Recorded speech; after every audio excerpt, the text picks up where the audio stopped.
Welcome to this news episode of Magic the Gathering in this month. Today we are going to look at what is new in Magic the Gathering, and there are a lot of things, but we won't go over everything, just the most important things, starting with Secret Lair news. I know it's weird, but well, these are still coming out.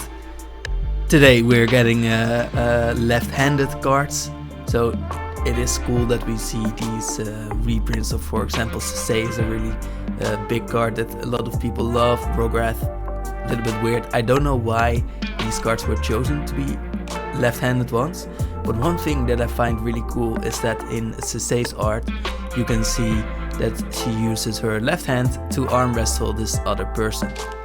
In the same way Rograth is using their left hand to wield their sword. And like that you can see many things like that. And one fun thing is that Geralf's Messenger has a lot of left hands.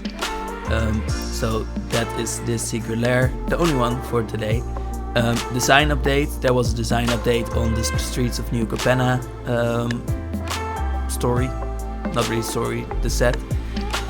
Where they told us that this was where they started. A nice picture of a demon that is also a mob boss, so that is what they wanted to make, and you can see the influences here with of Nixilus as a planeswalker, as a demon mob boss.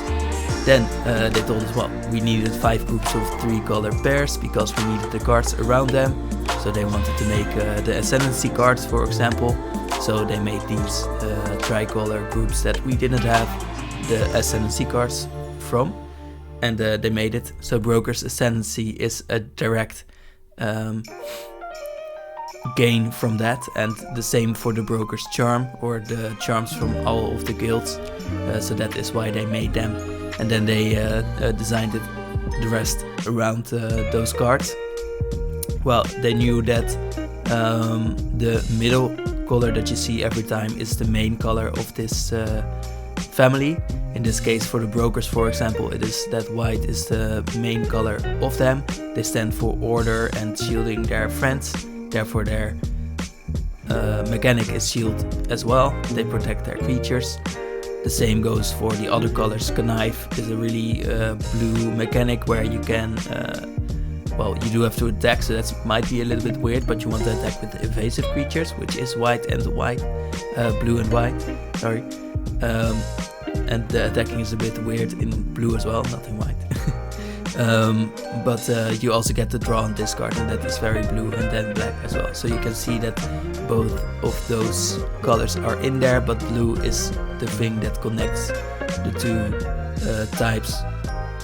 Black here is we see that, well, I think that Casualty is a really black flavor, because black doesn't mind if some of their followers die or something.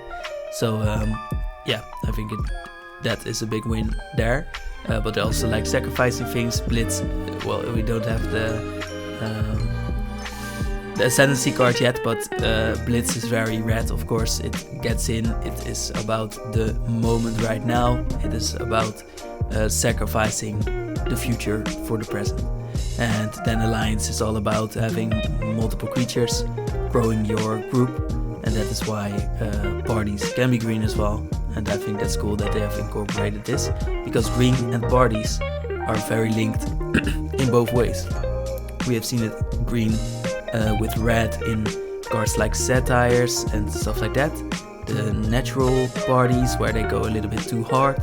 And then there's the green-white parties where it's all about gathering and being together, which we have seen before on the Innistrad, for example, with the humans there. Then they also thought, oh well, we need draft archetypes as well, and those are best in 2 color pairs. We don't want 3 color draft archetypes, although you will have them in this set. There's nothing to do about that, but they wanted to focus extra on these 2 color pairs, and that is why they chose to have these ally color pairs to fit together way more, and they chose these things for it. So counters for blue-white. Weird, doesn't seem to fit blue, but it is in Connive. Grey Veil for blue and black, because well, both colors want to either sacrifice or discard. then Sacrifice in black red as well. So here you see the first thing that will be 3 color in the Maestro thing is Gravefill, and Sacrifice is in blue, black and red. So that color will be more of a 3 color pair for drafts. And then Gruul has Treasure, weirdly, but they were like, well, we don't want it to be Stumpy, so we will give them treasures. Weird, but it's fine. And green-white is Citizens. Small tokens seems to fit Celestia very well. Then there was another article which came out today, which is about the box stoppers and all the types of things that you can collect, and there are a lot. So these are the regional things. You can see in, well, at least English what it does. The card is really great. It grows every time another creature enters the battlefield under your control by +1, but you can also create treasures, and the fact that this thing does both is really overpowered. So you really want this card, and then there are so many different versions to collect. And the cool thing about this is that they have chosen to have these arts be representative of past moments in time in these countries where partying was really in. So you can see that here. You can see it here too with the masks for, like, I think Italy or something, but I'm not sure. You can see the French things very well, I think. Then you can see the German part as well. Like, you can see that the languages are different, so many countries perhaps that haven't had their own languages on cards yet have gotten them, but a lot are missing as well. As you can see here a little bit, there are a lot of countries that haven't gotten their own, and definitely countries that are into partying might be missing something. Then we have a lot of different things. There are these golden cards where the frame is different, but the art is different as well. We can see that there are those sort of, apparently this is called Art Deco as well. I don't know where it stops, but then there was a different version which is actually called Art Deco. So yeah, really no idea how that works, but we'll have to get deep into that, I guess, later. Then there are edge foil cards again. These were really good. These were quality. So that's the third type of card that you can get. The fourth is borderless cards as well. Then there is a Phyrexian version of just Urabrask, of course. And there is the list, which is another separate thing, which you will get instead of some tokens. Is you will get these types of Innistrad cards that are, well, might have otherwise gone into other sets or something like that. But yeah, we get the list in the same packs as well.